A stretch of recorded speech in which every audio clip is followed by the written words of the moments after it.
गोकर्ण जी महाराज कहते हैं, पिताजी, व्यक्ति को दुख देने वाले केवल दो ही साधन हैं संसार में।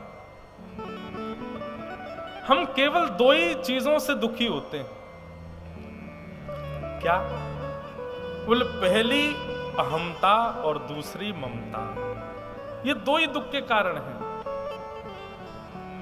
यदि इन दोनों से व्यक्ति निवृत्त हो जाए, अहमत्व और ममत्व, उस व्यक्ति को संसार में कोई दुखी नहीं कर सकता। बहुत ध्यान से सुनिएगा सब लोग। अहमत्व सदा खुद में होता है और ममत्व सदा अपनों में होता है, और ये दो ही दुख के कारण हैं। पहला दुख का कारण अहमत्व, अपने ऊपर किया गया अभिमान। संसार में सबसे ज्यादा दुखी वही है जिसको सम्मान की बहुत इच्छा है। सबसे ज्यादा अपमान भी उसी का होता है जिसको सम्मान की बहुत भूख होती है, मेरा सम्मान हो। लेकिन हमारे वृंदावन शतक में कहते हैं, सम्मानम कलयाति घोर गरलम नीचपुमानम शुधा। इस कलयुग में यदि विष कोई है तो वो विष है सम्मान। सम्मान से जितना बच लोगे उतने बढ़िया। और जो सम्मान का आदी हो जाएगा, कोई सम्मान करे उससे तो आप बच नहीं सकते। आपके चित्त में सम्मान पाने की इच्छा नहीं होनी चाहिए, मेरा सम्मान हो। दुख का कारण बनेगा वो अहमत्व। ये अपने ऊपर जो हम लोग अहंकार करते हैं, ये पहला दुख का कारण है।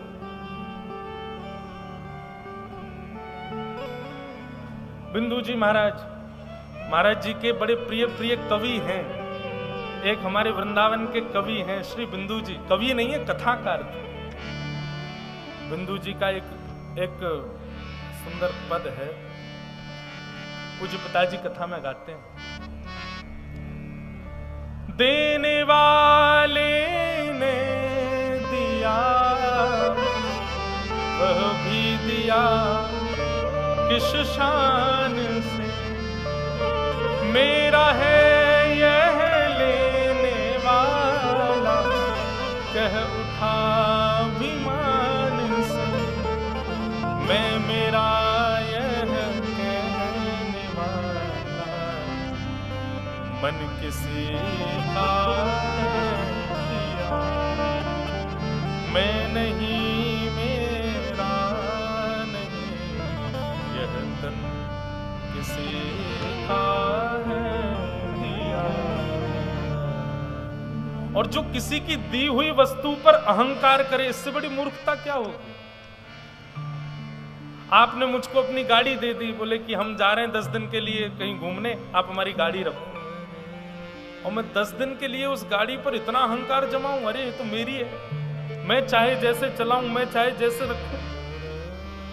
ये कितनी बड़ी निंदा की बात होगी कि कोई व्यक्ति मुझे अपनी वस्तु देकर के गया और मैं उस पर अपना अधिकार जमाऊं।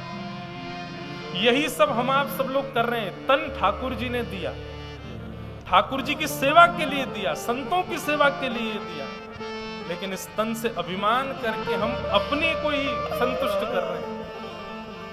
इसलिए पहला दुख का कारण अहमत्व, इसका त्याग। दूसरा दुख का कारण ममत्व, अपनों के प्रति जो हमारा हो जाता है, मेरा मेरा मेरा, मेरा बेटा, मेरी बेटी, मेरा मकान, मेरी दुकान, मेरा। ये मेरापन जो होता है, ये दुख का कारण देता है। इन दोनों से निवृत्त हो जाओ पिताजी। पश्यानिशम जगदिदम क्षण भंगु निष्ठम, वैराग्य राग रसको भव भक्ति निष्ठम। इन दोनों से यदि आप निवृत्त हो गए तो आपको संसार में कोई दुखी नहीं कर सकता। गोकर्ण जी महाराज पिताजी को उपदेश दे रहे हैं, और इस उपदेश में एक बहुत सुंदर बात कहते हैं, अन्यस्य दोष गुण चिंतन माशु मुक्त्वा। सबके प्रति सम रहो। किसी में दोष देखना और किसी में गुण देखना, ऐसी दृष्टि मत रखो। सब में समत्व भाव रखो, सब समान। इस प्रकार गोकर्ण जी ने अपने पिताजी को ज्ञान उपदेश किया, और ज्ञान उपदेश के पश्चात गोकर्ण जी तो वापस विद्यालय को चले गए पढ़ने। भैया अब आवाज बिल्कुल ही बंद हो गई। गोकर्ण जी महाराज वापस विद्यालय चले गए। आत्मदेव जी ने अपना जीवन सफल किया वन में जाकर के। धुंधुकारी मरने के बाद प्रेत बने। महाराज जी जयपुर में एक स्थान है सरस कुंज। वहां सरस कुंज के सरस माधुरी जी एक पद में कहते हैं कि भूत कौन बनता है। हम भी देखो किससे पूछ रहे हैं, 24 घंटा भूत प्रेतन ने उतारते रहे, उनसे कह रहे हैं भूत कौन बनता है। उनका एक पद है, भजन बिन नरमर गट के। जो ठाकुर जी का जीवन भर नहीं हो पाया, ऐसा व्यक्ति जब मरता है तो भूत बनता है, निश्चित प्रेत बनता है। जिसने जीवन में एक बार भी ठाकुर जी की शरणागति ग्रहण नहीं की, किसी वैष्णव के मुख से सत्संग नहीं सुना, संपूर्ण जीवन व्यतीत कर दिया और मर गया, निश्चित है वो प्रेत बनेगा, निश्चित है वो भूत बनेगा। भजन बिन नरमर गट के भूत। सरस माधुरी जी का पद है। इसलिए भैया ठाकुर जी का नाम जपा करो। इस जन्म में तो जीवन में तो ये जीवन तो सफल होगा ही, मृत्यु के बाद का भी जीवन सफल हो जाता है भगवान नाम से। धुंधुकारी प्रेत बने, गया श्राद्ध से भी उनको मुक्ति नहीं हुई।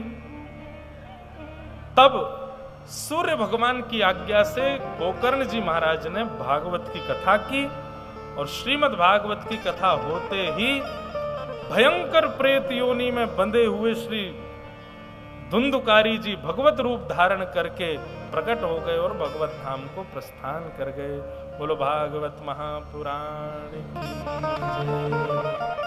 प्रेत पीड़ा विनाशिनी, श्रीमद् भागवत की वार्ता प्रेत पीड़ा से निवृत्त करती है, प्रेत पीड़ा को नष्ट करती है। ऐसी भागवत जी की कथा सुनकर के धुंधुकारी अपने भयानक प्रेत योनि से निवृत्त होकर के भगवत धाम को प्रस्थान कर गए। प्रसंग ऐसा आता है कि फिर गोकर्ण जी ने विष्णु दूतों से पूछा, इतने सारे लोग कथा में आए थे, केवल धुंधुकारी क्यों मुक्त हुआ, सब मुक्त क्यों नहीं हुए? विष्णु दूतों ने कहा, बोले श्रवण विभेदेन, इन लोगों ने केवल श्रवण किया है, जीवन में उतारा नहीं है कथा को, इसलिए इनके लिए विमान नहीं आया। दूसरी बात, विमान दो स्थिति में आता है। पूज्य पिताजी महाराज कथा में कहते हैं, कथा में विमान दो स्थिति में आता है। पहला, श्रोता जाने के लिए तैयार हो, तैयारी नहीं है तो विमान नहीं आएगा। कहीं पता चली बागेश्वर धाम में 151 बारात भी आई और 1 लाख विमान और आ गए स्वर्ग से। जितने श्रोता हैं सब मुक्त हो गए।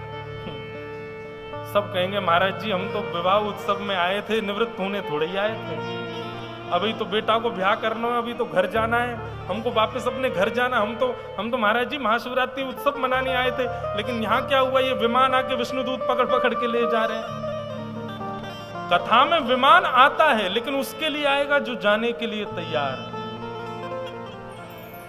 महाराज जी आपने भी अनुभव किया है कथाओं में, दास ने तो कितनों को अनुभव किया है, जो संकल्पित होकर कथा में बैठे कि नहीं निवृत्त होना है, और 7वें दिन चले ही गए। 7वें दिन नहीं, 4थे 5वें दिन ही चले गए।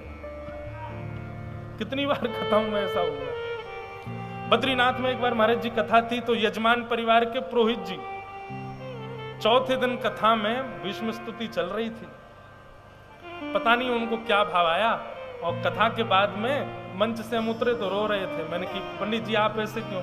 बोले महाराज जी बस अब इच्छा है, जैसे भीष्म पितामह को शेष शैया पर दर्शन हो गए और वो चले गए, ऐसे ही मैं भी अपनी शयन शैया पर लेटे लेटे ठाकुर जी को देखूं चला जाऊं। मैंने कहा भैया ऐसी बात मत करो।